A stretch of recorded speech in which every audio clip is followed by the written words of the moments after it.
नमस्कार दोस्तों, मैं हूं प्रदीप और स्वागत है आपका इन्वेस्टिंग 101 में।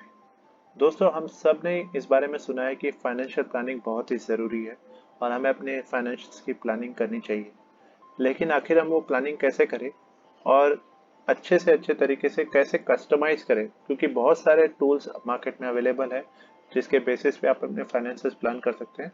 लेकिन कहीं न कहीं वो आपको वो फ्लेक्सिबिलिटी नहीं देते कि आप अपने रिक्वायरमेंट के हिसाब से उसे कैसे ट्विक करें, ताकि आप अपने फाइनेंस को अपनी रिक्वायरमेंट के हिसाब से प्लान कर सकें। तो आज इस वीडियो में हम ये देखेंगे कि कैसे आप इस शीट की बेसिस पे अपने फाइनेंसेस को अच्छे से प्लान कर सकते हैं। तो दोस्तों, आप इस वीडियो की डिस्क्रिप्शन में दिए हुए लिंक से आप इस शीट को डाउनलोड कर सकते हैं और इस वीडियो में मैं आपको स्टेप बाय स्टेप बताऊंगा कि कैसे आप अपने इंडिविजुअल गोल्स को प्लान करके अपने मंथली प्लान को बना सकते हैं, ताकि आप अपने गोल्स को अचीव कर सकें, भले वो शॉर्ट टर्म गोल्स हो या लॉन्ग टर्म गोल्स हो। तो चलिए देखते हैं।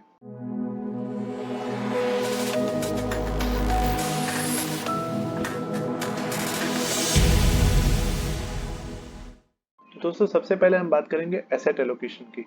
तो यहाँ पे हमने एग्जांपल में लिया है, एक हस्बैंड और वाइफ है, दोनों ही वर्किंग है और उनके एसेट्स कैसे डिफरेंट डिफरेंट कैटेगरीज में हैं, उनको हम पहले यहाँ पे नोट डाउन कर लेंगे। तो एसेट एलोकेशन वर्कशीट अगर आप देखें, यहाँ नीचे लिखा हुआ है। इसके बेसिस पे अगर हम देखें तो यहाँ पे आप आके पहले राइट हैंड साइड में एसेट हस्बैंड और एसेट वाइफ के अंडर में जाके आप उनके एसेट्स को यहाँ पे कैप्चर कर सकते हैं। तो मान लीजिए, जैसे मैंने इक्विटीज में हस्बैंड के 1 लाख रुपए कैलकुलेट यहाँ पे कंसिडर कर लिए, वहीं पे वाइफ के भी मैंने यहाँ पे 1 लाख रुपए इक्विटीज में एलोकेशन है, ये कंसिडर किया। म्यूचुअल फंड में मान लीजिए इनके 1.5 लाख रुपए का इन्वेस्टमेंट है और वाइफ के भी अराउंड 1 लाख रुपए की इन्वेस्टमेंट है। इसी प्रकार से अलग अलग इन्वेस्टमेंट कैटेगरीज में मैं इनकी इन्वेस्टमेंट कैप्चर कर सकता हूँ, यानी कि आप अपने रिक्वायरमेंट के हिसाब से अपनी इन्वेस्टमेंट यहाँ पे कैप्चर कर सकते हैं। तो आपकी एसेट एलोकेशन यहाँ पे कैलकुलेट होके आ जाएगी और लेफ्ट हैंड साइड में आपके ओवरऑल एसेट्स कैलकुलेट होके आ जाते हैं, यानी कि हस्बैंड और वाइफ के मिला के कंबाइंड जो उनकी एसेट्स है वो आपके यहाँ पे कैलकुलेट होके आ जा सकते हैं।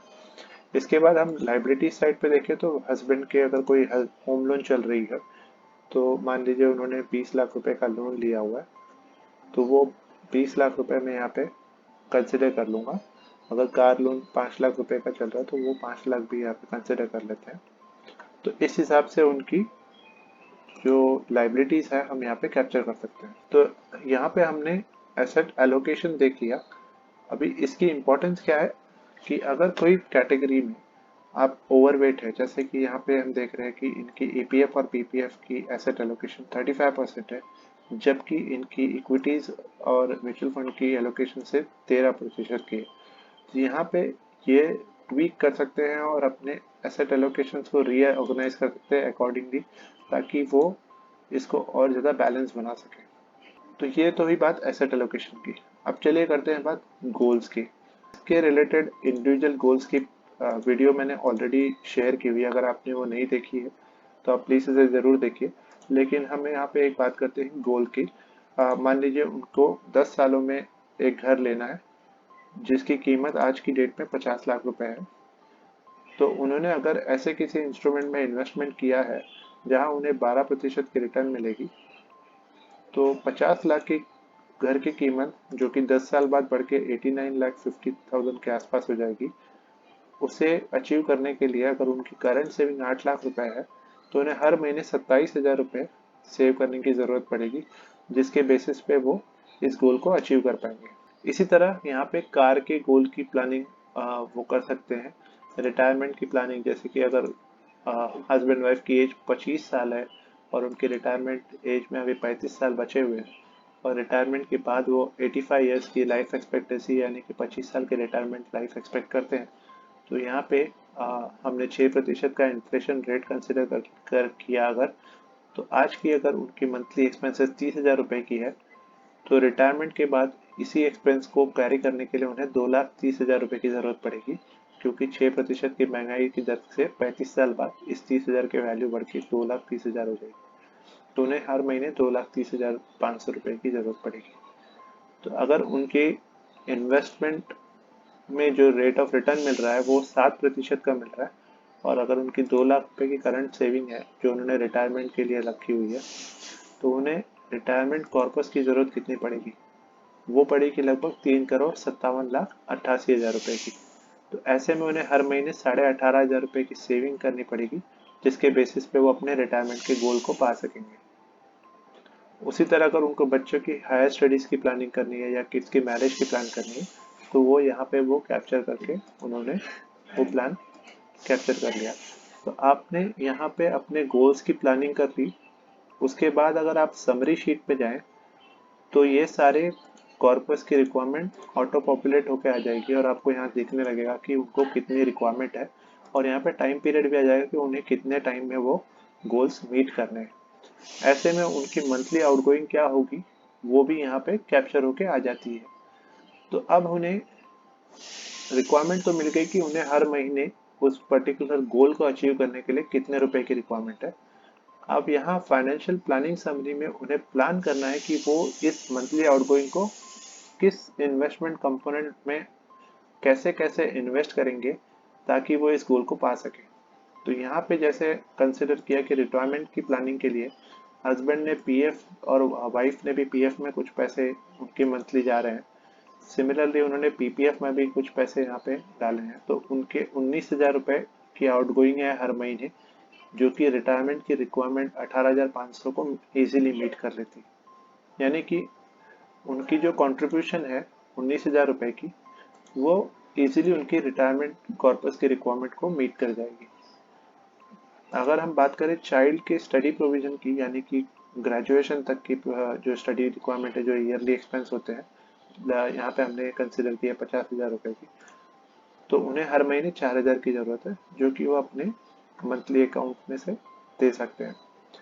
हायर स्टडीज़ की अगर बात करें, जहाँ पे उन्होंने प्लान किया है अपने बच्चों के हायर स्टडीज़ की जो 20 साल बाद रिक्वायरमेंट आएगी, उन्हें हर महीने 20,000 की मंथली आउटगोइंग की ज़रूरत पड़ेगी। ऐसे में वो, क्योंकि यहाँ पे लॉन्ग टर्म है, तो वो किसी ऐसे इंस्ट्रूमेंट में डाल सकते हैं जहाँ पे रेट ऑफ रिटर्न ज़्यादा मिले, तो वो इक्विटी या एसआईपी या म्यूचुअल फंड भी कर सकते हैं। तो यहाँ पे उन्होंने हस्बैंड और वाइफ ने हाफ हाफ उससे डिवाइड कर लिया ताकि वो अपने इस रिक्वायरमेंट को भी मीट कर पाए। इसी तरह कार के गोल की और होम के अपग्रेड की, या उनकी कोई बच्चों की शादी की रिक्वायरमेंट है, या उनकी जो ईयरली एक्सपेंस होते हैं ट्रैवलिंग के ऊपर, यहाँ पे हमने 60,000 कंसिडर किया है वो भी। और उसके अलावा जो इमरजेंसी फंड है उसकी हर महीने की रिक्वायरमेंट है कि वो 5,000 रुपये जमा करते हैं उसमें, और मंथली एक्सपेंसेस जो कि 30,000 के आसपास है वो। तो डिपेंडिंग अपॉन जो एक्सपेंस है उनकी, उसके हिसाब से उन्होंने किस मोड में उसको एक्सपेंड करना। तो कुछ तो यहाँ पे एक्सपेंसेस है जो उनके बैंक अकाउंट से चले जाएंगे, बट कुछ यहाँ पे सेविंग रिक्वायरमेंट है, तो वो उसकी रिक्वायरमेंट कब है, जैसे कि यहाँ पे ईयरली रिक्वायरमेंट है ट्रैवल की, तो वो किसी लिक्विड फंड या आरडी में से रख के आराम से इस गोल को पा सकते हैं। और जैसे कि यहाँ पे मैरिज गोल है जिसकी रिक्वायरमेंट टाइम पीरियड है 25 साल की, तो वो किसी ऐसे इंस्ट्रूमेंट में डाल सकते हैं जहाँ उन्हें अच्छे रेट ऑफ रिटर्न मिल जाएंगे ताकि वो उस गोल को आराम से अचीव कर पाएंगे। तो यहाँ पे अगर आप देखें, तो अगर उनकी किसी भी कंपोनेंट में अगर एलोकेशन कम होती है, तो वो अ, तो वो इंडिकेट हो जाएगा यहाँ पे कि यहाँ पे जितने रिक्वायरमेंट है उससे उन्होंने एलोकेशन कम की है लगभग 5,000 रुपए से। तो उस हिसाब से वो जाके अपनी एलोकेशन को घटा बढ़ा सकते हैं ताकि वो इस अ, इस पर्टिकुलर गोल को अचीव कर सके।